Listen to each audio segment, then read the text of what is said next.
Okay, so I'm Tom Gattuso. I'm going to welcome you to the Exhibitor Summit. Apparently, I'm the funny one, so I'm also very sarcastic. There's a good chance you're not going to get half the jokes. Hopefully, the half that you do get, you'll find somewhat amusing. So I like to break down everything that we do at the SEMA Show into basics. And really simply, we build an environment that brings buyers and sellers together. It's not more complicated than that. Everything we do at the SEMA Show is for that one sole purpose. Buyer, seller, conversation. After that, what happens, we can't control. We have a lot of fun building a really cool environment, but really that's my job, is to manage a process to make that environment as cool as possible. The reason we do this is because our number one initiative as an association is to help our member companies succeed. For the most part, if you're exhibiting in the SEMA Show, you're a member of the association. It's in our bylaws that we're supposed to help you succeed. So the better we can build the environment, the better off we are. And that's really what we're doing. So background on the SEMA Show, Peter talked about it. It started in Dodger Stadium, went to Angel Stadium, 1970, or Anaheim Convention Center, I should say. And then in 1977, it came to Las Vegas. It's a big, big show. We win awards. We're somewhere between the 4th largest trade show in the country and the 7th largest trade show in the country, depending on some biannual shows that come in and go out of the market. We have booked already more square feet than the show was last year. So it's big. There's 145,000 people that come to it. Last year we had 67,000 buyers register for it. But it's also the best. Yes, it's big, but it's the best. It's the best show that the Specialty Equipment Market Association has. It's where all of you can come, meet your buyers, network, do what you need to do for the year. And we talk a lot in the office about the difference between big versus best, and we're constantly doing it. And it was as recently as, I think, Thursday, I got a call from Dan Hobgood, our marketing director, who said, hey, cool if I send an email that says this is probably going to be the biggest show we've ever had. Alarm bells go off in my head because of these conversations we have about big versus best. Is this a good time to talk about big? Is it a good time to maybe say that we're the best? And do you guys care if we're big? Do buyers care if we're big? I would hope you guys don't care if we're big. As far as I'm concerned, if you came to this show and said all I need to do is talk to 500 legit people and I'm happy, so you build an environment that helps me get 500 people, I'd be cool with that. You should be really good with that. So in big versus best, we're constantly drawing these analogies. And I work in this analogous world where I can't control it. The reason that everybody has a duffel bag is because my bright idea was I wanted to give away toolkits. And we were going to come to the Exhibitor Summit, and we were going to give you tools to put in your toolkit. And we looked for toolkits, and we found some cool ones.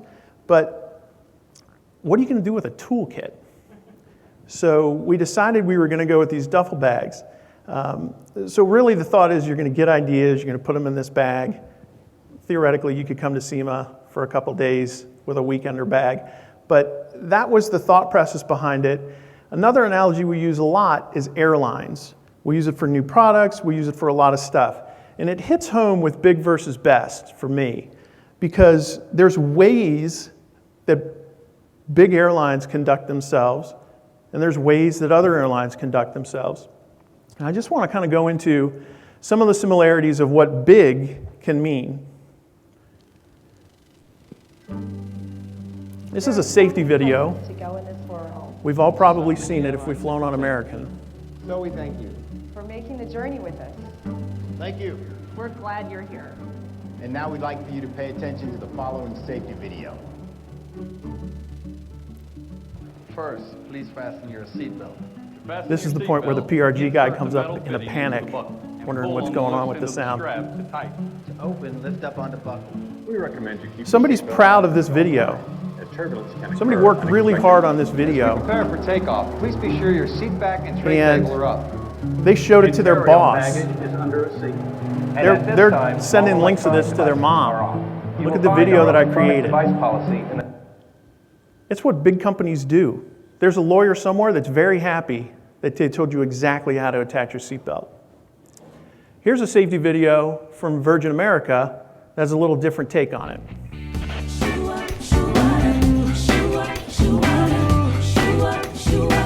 I got some safety tips that you gotta know, and trust me, it's something that you wanna hear. So honey, zip your lips and in your jaw before we move into the stratosphere. Yeah. So won't you buckle your seatbelt, pull it down tight, and keep your hook in that chair until we turn off that light. Turn your electrical devices off as fast as you can. And whatever you do, don't make me ask you again. So tonight, get ready to fly, 'cause we're gonna live it on up in the sky. Okay, so you kind of get the point, right? Big versus best.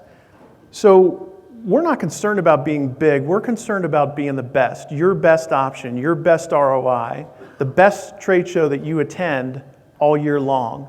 And we do it by not settling for what big does. The fourth largest trade show in the country goes to their decorator, says build a sign with these specs, and we'll be happy with it. The SEMA Show hired Max Grundy, who's an automotive artist, and helped design the entrance units. Because we're trying to create this buyer experience.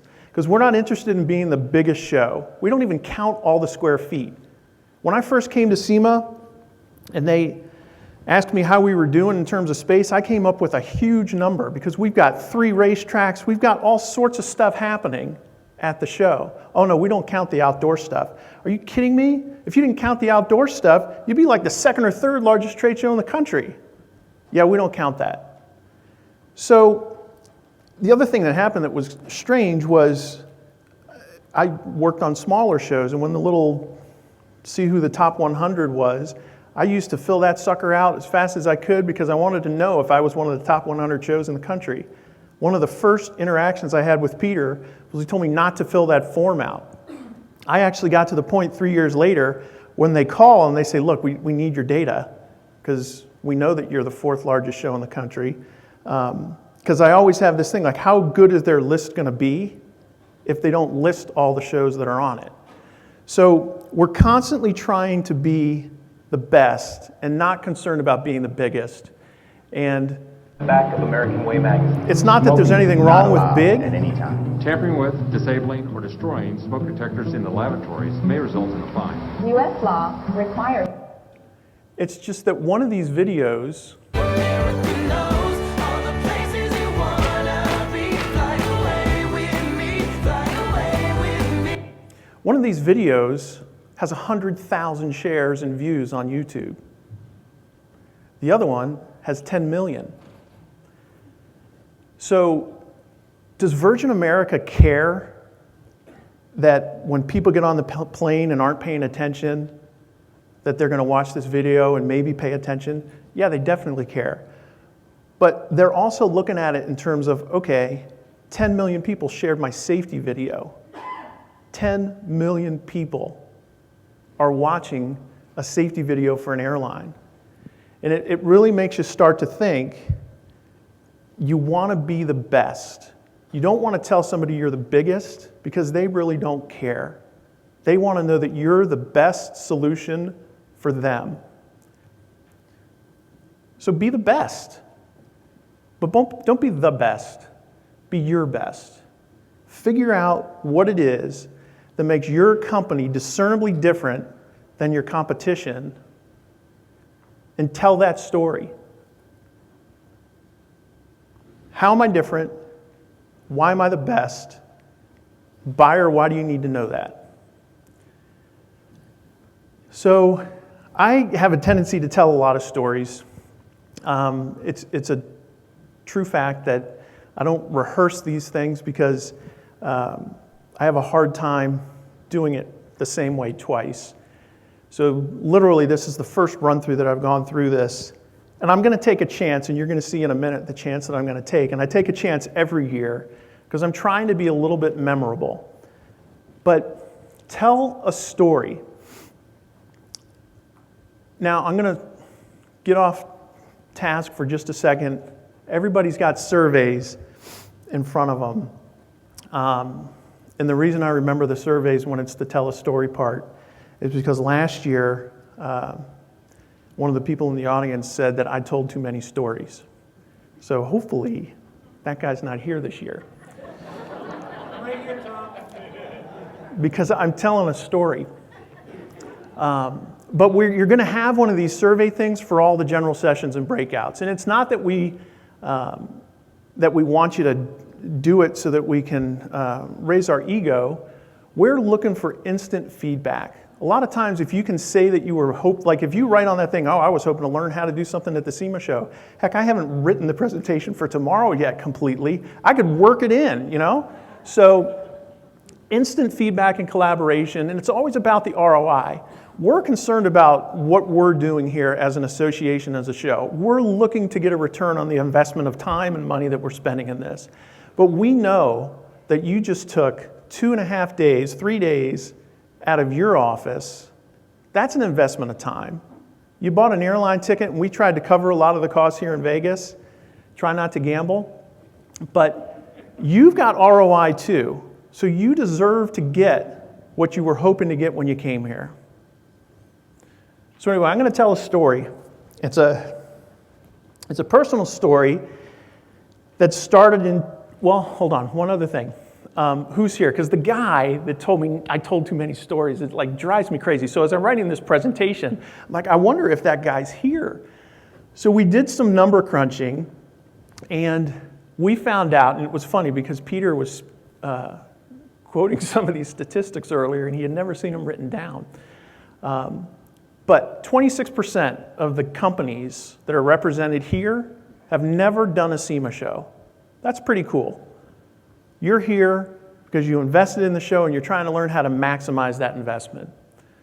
Another 27% have 1 to 2 years at the show. So you're still new with us, you're still figuring it out. And then we kind of run the gamut. We've got one company that's got 47 years at the SEMA show. And it begs the question, it's like, oh, okay, 47 years, what are you going to learn that you didn't get the last 47 years? I think they just like listening to me talk. But so 53% have got 0, 1, or 2 years of seniority. Now, I'm sorry. We just went through the space allocation, and we singled you guys out. We went through every hall, and we started at 50 points, and we went down to 3. And then we tried to do all those 0, 1s, and 2s all at one time. So for half of you in the audience right now, you are starting with us. And this is exactly what we're here for, is so that you can learn the things it's going to do, or the things that you can do to be successful. So years at the summit, this was interesting for me. 7% have been to 4 to 6. Interesting note. 2 people have been to 5 of these things. 2 people have been to all 6. Again, probably because of me. Certainly not because of Peter. 2 to 3 summits, we've got about 13%.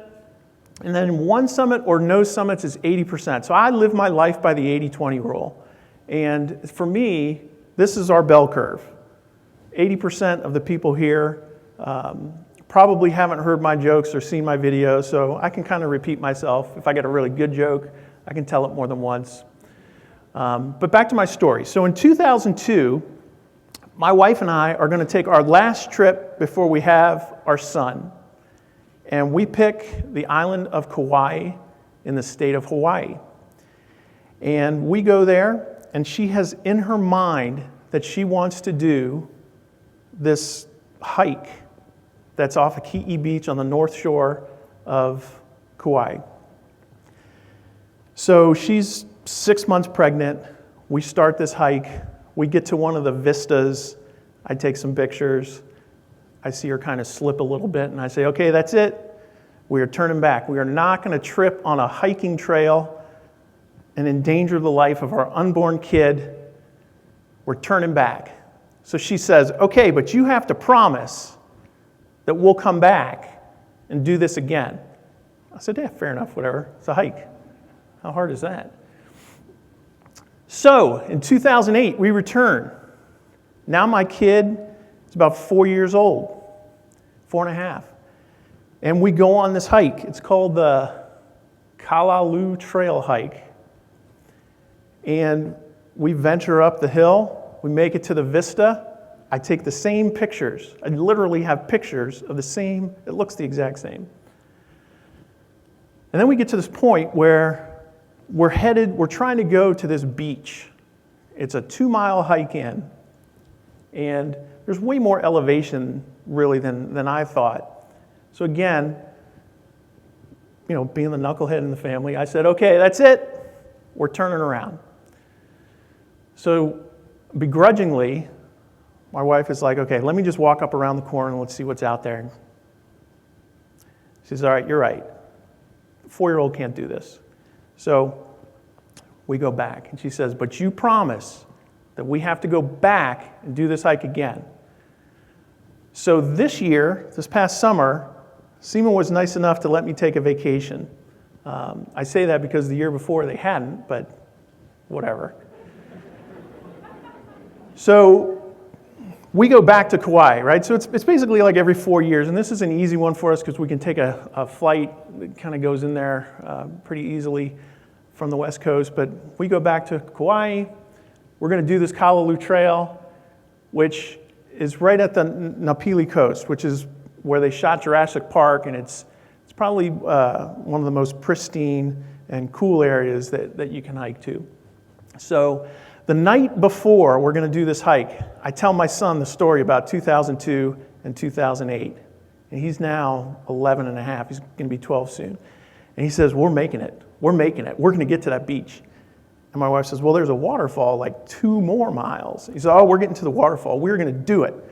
It's like, okay, cool. He's psyched. So here we are. This is my family getting ready to take the hike.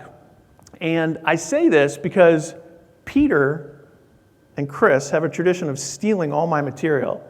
And I made a bet. I was like, okay, I'm going to do something I guarantee you can't steal. Family photos is one of them. So anyway, here's the vistas. I can't tell you how many photos I have. Again, they're like 7 years apart or 12 years apart. They look the exact same. It's ocean and trees. You can tell how into this I am. But it's really cool. If you ever have the chance to do it, this hike is really, really neat. But eventually, we take a bunch of pictures. We get to this beach.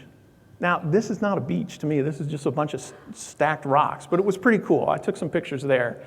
And it was 2 miles in, and we're a one happy family. I'm like helping my wife succeed in her dream here. But again, how many pictures of rocks like this can you take? So we decide we're going to go to the waterfall. Now, it gets a little more treacherous when you're on the way to the waterfall. It's another 2 miles in, and water comes down from the top of the mountain to make the trail really slippery. And they have streams that run through where you have to navigate through rocks and that kind of stuff. But at the end of it, you get to this waterfall. And I didn't take a good picture of it. I was tired. I had just walked 4 miles. It had taken me like 3 hours or something. But that's the waterfall. There were some people swimming underneath it, so I was trying to take it so you couldn't see any of the people. But it was pretty cool. So now we're halfway through. I'm 4 miles into this hike. And it's time to turn around. So I'm hungry. I hadn't eaten breakfast that morning.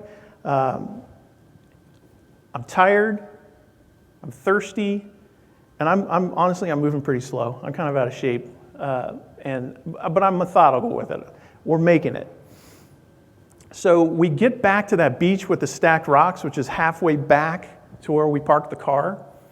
And all of a sudden, I have like a raging headache. And I sit down on a rock, and I'm like, My head's killing me. As soon as I sit down, I get dizzy, like really dizzy. And then I start to get the chills. It was probably high 80s, humid. You shouldn't be getting the chills. I get the chills. And just to make it fun, my heart starts beating out of my chest. So I'm 6 miles into this hike, and I'm having like a panic attack because I'm like, okay, what in the heck is going on? So my wife assesses me and says, you know what? I think we need a helicopter. We need to come rescue you with a helicopter. And my kid perked up. He's like, oh yeah. We need a helicopter. So just when I think I've got it under control, I'm like, no, I think I'm good. My fingers start to go numb, and my right arm starts to go numb, which was a godsend, because if my left arm had gone numb, I would have convinced myself I was having a heart attack, and it wouldn't have been good. It would have been a full-on panic attack. But because my right arm was the one that went numb, I said, you know what? I think I'm dehydrated. So my wife says, you know what? I'll go back to the lifeguard stand and get some water and then bring it back. And I forgot to tell you this part. We had set off with 3 1-liter bottles. Everybody had their own bottle. And again, a hike for me is like a long walk. So I'm on this hike. I've got my bottle of water. They ran out of theirs. So I was like, yeah, just take mine, whatever. Dehydration to me, until this point in my life, dehydration just meant you were really, really thirsty. So I start one foot in front of the other, and my wife says, okay, I'm going to go back to the head of the trail. I'm going to try to find some water. I'll bring it back to you and meet back up with you guys. Now, granted, she's probably got an hour and a half walk to get to the head of the trail. I don't know when I'm going to see her again. But in a very tender moment, I grab her by the arm before she leaves, and I said, listen, this only a husband can tell his wife, do not come back in a helicopter. I'm serious. That actually happened. So I'm walking back, and all I can think about is this cooler full of water that she's going to find, and the $3 she's going to spend on a bottle of water, and she's going to come back, and she's going to be my hero. What she did find was not water, but there was some guy. And this is not a picture of my wife, because I couldn't take pictures because I was trudging back on, it's a long story. But this is a picture of the guy selling coconuts. And apparently coconut water is a good thing when you're dehydrated. She came back with a coconut and straws. I kid you not. I'm expecting like a thing of Gatorade, like coconut. So that night, I'm on the Google, and I'm like, okay, there is no way that this hike is this hard, and people don't know about this. So, interesting enough, Google tells me through Backpacker Magazine, this is one of the most dangerous hikes in America. Now, I have to give you full disclosure. It's an 11-mile hike, this Callaloo Trail, and part of the dangerous part are people die trying to swim in the waters, or they get rushed in with the water. But hey, it would have been a good thing to know that this was like on the top 10 list of the most dangerous hikes, because literally I have been on this hike 3 times with my wife. It's like, okay, we walked up, hey, take some pictures, let's go back. So I felt like I had done it 3 times. I was recommending it to people. They'd be like, oh, you went to Kauai? Did you do that hike at Keiki Beach? Yeah, it was awesome. You should do it. It's totally cool. So the Google leads me to the Yelp. And the Yelp was very interesting. And I pulled these off the front page of Yelp reviews of this particular hike. And you'll see I put in red, this guy says, bring enough water. Okay, fair enough. One guy says, bring water. Okay, this guy says, bring tons of water. And I love the next sentence. If you think you have enough, bring more. Okay? So, it's a great hike, but not for beginners. It was a nice one. Bring water and food. A small plastic water bottle will not help you at all. Again, Great information to know before you go. And I'll start speeding up here a little bit. Water's a necessity, whatever. That guy's just to show off. Now here was one. The park recommends 2 liters of water per person. The park never talked to me. 3 times I went on this hike, I never talked to the park. I don't even know how you talk to the park, but this is my favorite one. Don't be a moron and ignore the signs. Okay. So apparently there's signs, I don't know. So I look on the Google again and I'm like, okay, the Google, show me a sign. Here's a sign that says trailhead, right? That's the only thing I see. But if you look a little farther, apparently, it says, wear proper footwear, bring extra water. Okay, so one sign, big deal. Okay, there was one here that says, currents have killed so many victims. So 2 signs, whatever. Here's a great one. That's a picture I took. I thought it was hilarious. Oh, look, helicopters land here. This is where my wife probably got the idea. Here's one where the park basically tells you, proceed at your own risk.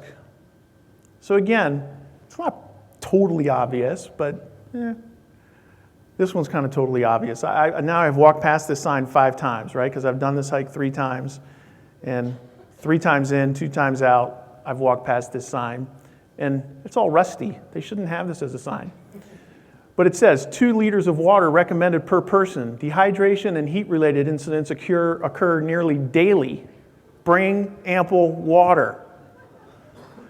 So there were signs, and I completely missed them. So that night, while I'm trying to recuperate, and it doesn't take long to recuperate from dehydration, but the shock of getting into a predicament where your family can no longer rely on you was a big deal. So I started to draw correlations between the SEMA Show and that hike. And there's a lot of you. If 26% of you have never exhibited at the show, there's a good chance that you've been to the show, but you haven't been the whole time. There's a good chance that you've recommended it to people just like I did. Oh yeah, SEMA Show, it's a great event. I was there last year, we're going to exhibit this year. Yeah, you should do it, it's awesome. You may have relied on friends or coworkers. I relied on my wife. And I will say that when all this stuff happened, I started to go backwards. She was going to REI like every other weekend, and she'd come back and be like, hey, look at these really cool socks I got. They wick moisture. I was like, yeah, I've got socks. Hey, look at these hiking shoes I got. Yeah, I'm just going to wear tennis shoes. She was out there doing research. And I was relying on her. I wasn't picking up the signals. So a lot of you may have missed the signs. We put them everywhere. A lot of you found out things later that are exhibiting now, found out things later that said, oh, that would have been helpful to know. I think I went to 3 SEMA shows and didn't know they served food in the members lounge. When I figured that out, I was like, oh, wow, the line's a lot shorter. The food was a little better. But a lot of you have probably been severely dehydrated at the SEMA show. I mean, think about it. You walk a lot, you're dehydrated. There's a lot of correlations there. And then almost everybody makes it out alive with mostly good memories. I still like this hike. And John Stewart, I apologize now, he actually went to Kauai right after I did. And he asked me about this hike. And this is the first time I've ever told this story out loud. So I couldn't tell John. I was like, oh my God, John, bring a lot of water. Whatever you do.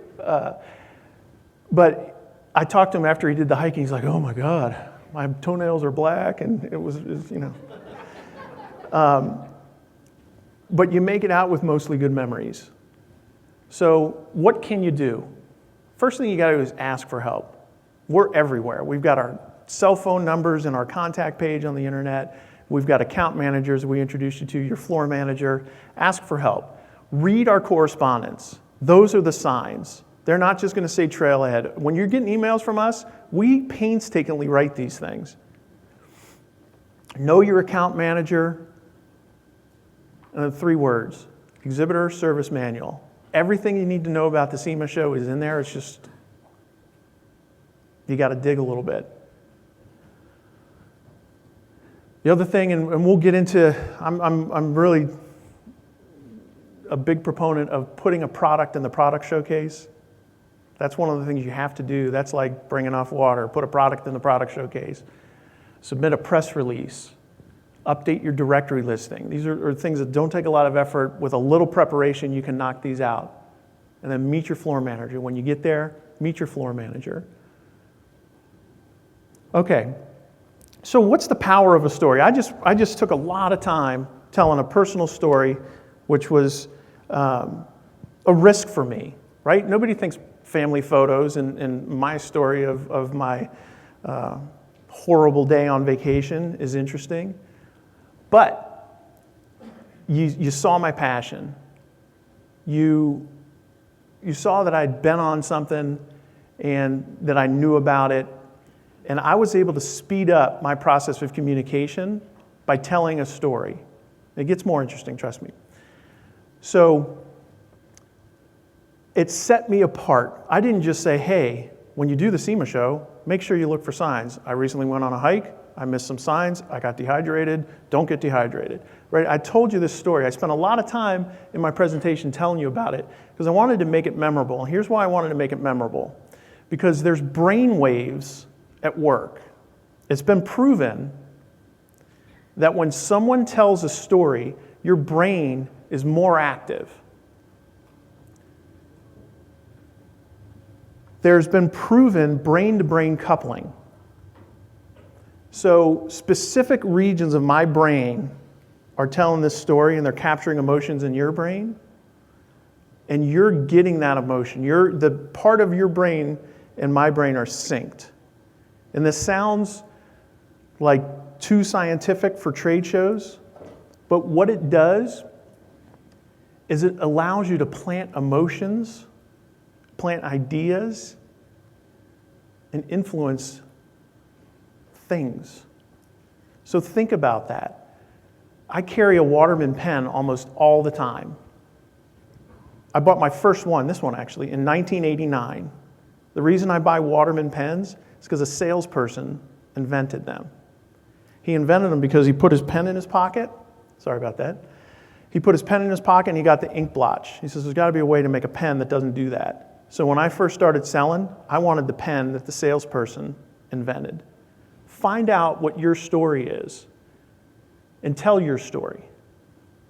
When you're talking to a buyer in your booth, you have a story about your company. Oh, here's why this product is invented. It's because we saw this need. And don't just say, we saw a need in the off-road industry for this better suspension. Tell the story about how something broke so many times that you had to invent a new one. And let them nod their head and be like, oh yeah, you're right, I've hit that same thing, yeah. So tell your story. It's going to set you apart. And you need to set yourself apart because there's 2,500 exhibitors at the SEMA show. It doesn't take a lot to set yourself apart. Sometimes the smallest things can do it. I'm going to show you a video of a company that did a study of the effects of chewing gum. Then afterwards, I'll talk just a little bit about it.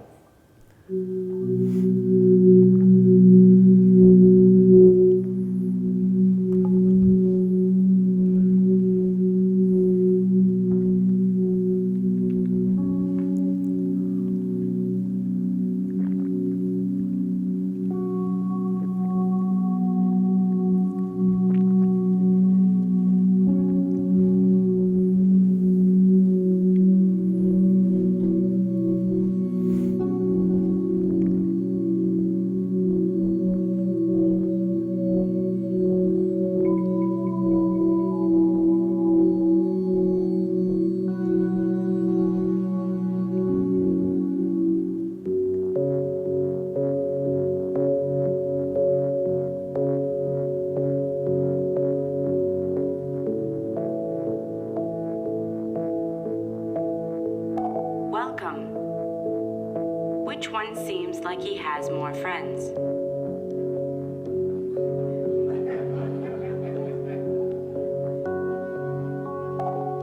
Which one has more imaginary friends? Which one gets invited to more parties?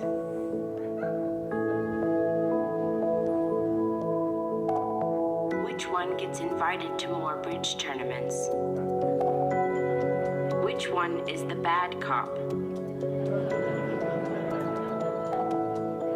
Which of these bosses would give you a raise? Which one would fire you when you ask for a raise?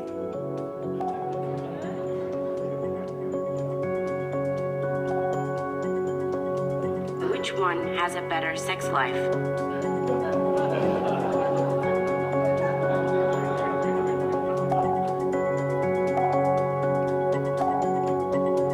Which one never puts money into the employee gift pool?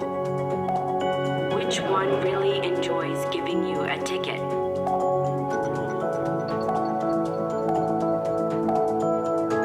Thank you.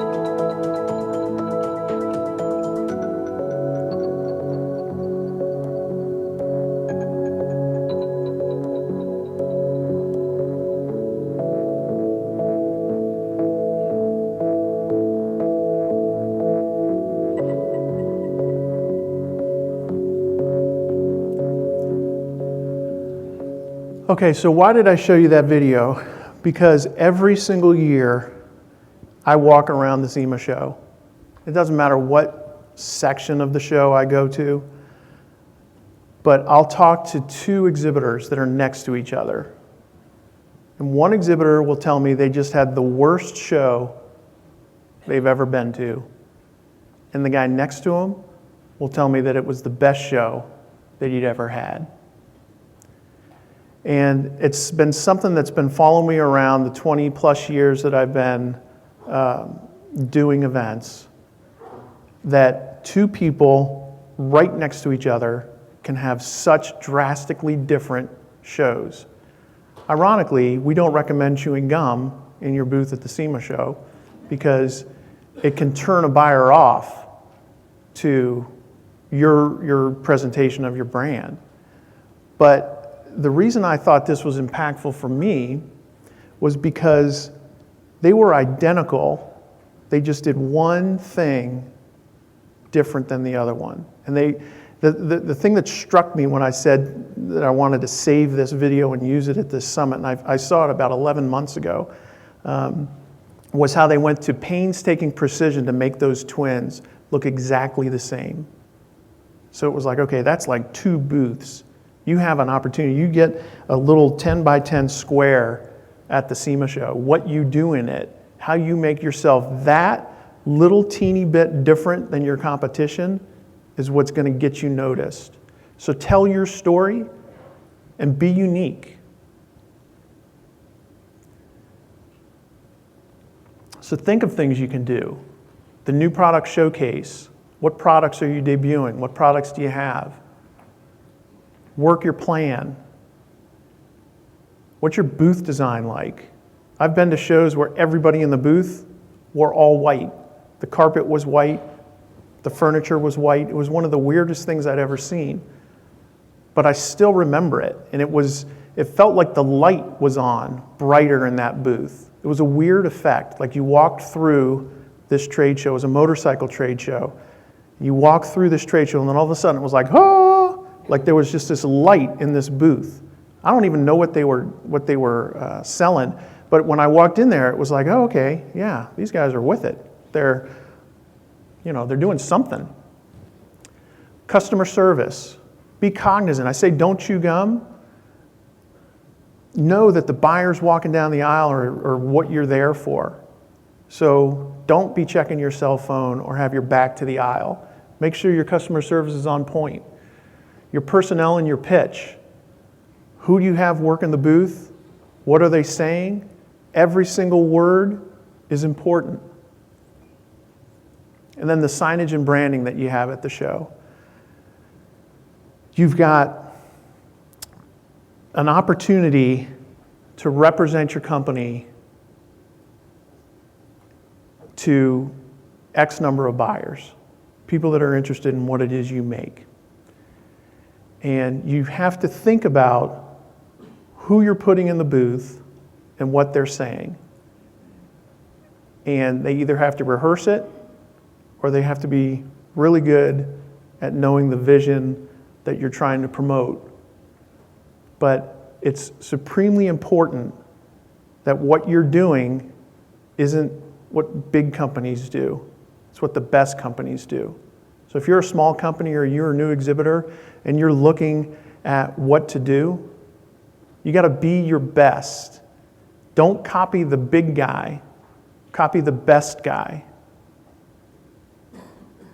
There's a story, and honestly I don't know if it's true or not, but I've heard it so many times I'm going to assume it is, that the first trade show that GoPro went to was the SEMA Show, and that he would display at the SEMA Show in a 10 by 20 booth, and then he took people into the parking lot at the end of the day and he would sell them products. He had something distinctively different and was able to communicate that to the buyers. And that's what you got to figure out how to do. What's your story? What makes you unique? How do you do it? Now, just the thing on the signage and branding. We had an opportunity to work with a company that does the Off-Road Success Center. And they wanted the gunny to appear in their booth and sign autographs, or I should say in the Off-Road Success Center and sign autographs. So they pitched this sign to us, hey numbnuts, the gunny wants to see you there. We're an international global event. People outside of the US who haven't seen the movie Full Metal Jacket have no idea what numbnuts means. Let's hope they don't check a translator, right? But it's pushing the limit. It's going to grab your attention.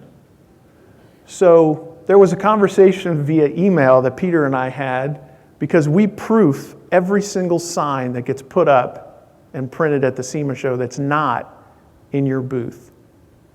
So anything you do with us from a sponsorship perspective, ads in magazines, we proof everything. And a lot of times people will send me posters they're hoping to give away with, I don't know, women or men on it. And there's a level of comfort we have with certain things that have the SEMA Show logo on them.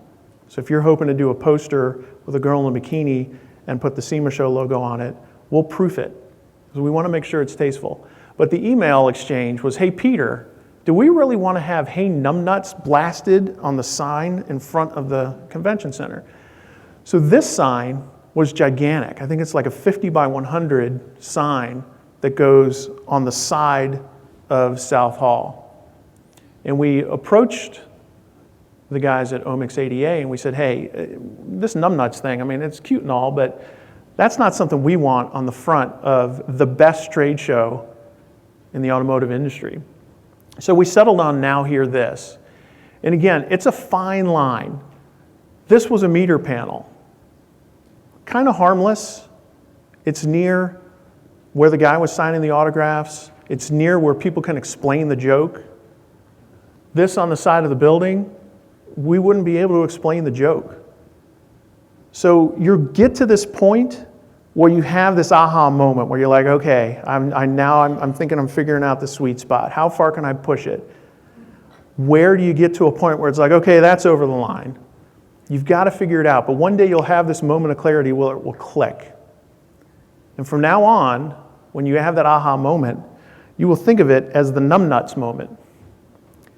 And I want you to watch this person have their numbnuts moment on literally a national stage.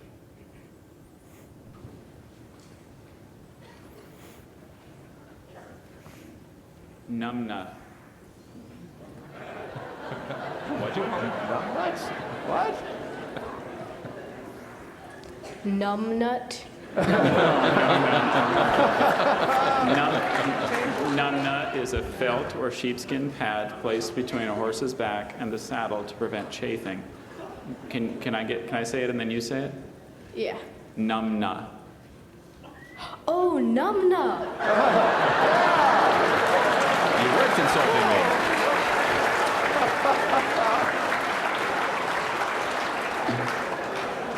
That's a relief.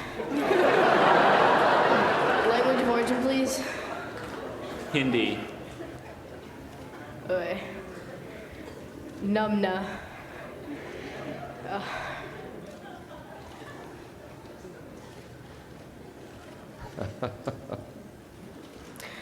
Numna. N-U-M-N-A-H. Numna. His numna isn't up yet.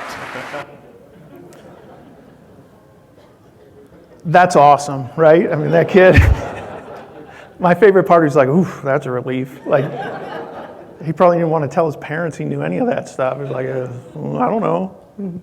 So have your moment. Push your brand. Make yourself unique, but don't go so far that it hurts you. So you're not alone, okay? 53% of you have got 0, 1, or 2 years seniority with the show. 193 of you have either been to one or none of these. I think 80% of you have never been to an exhibitor summit. We're here for you.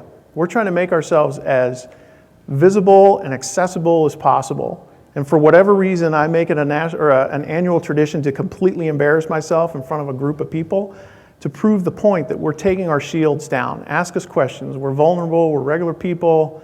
Don't feel like anything is out of bounds. You have help. We're all in it together. And why are we in it together? Because our number one initiative as an association is to help our member companies succeed. That's all we exist for.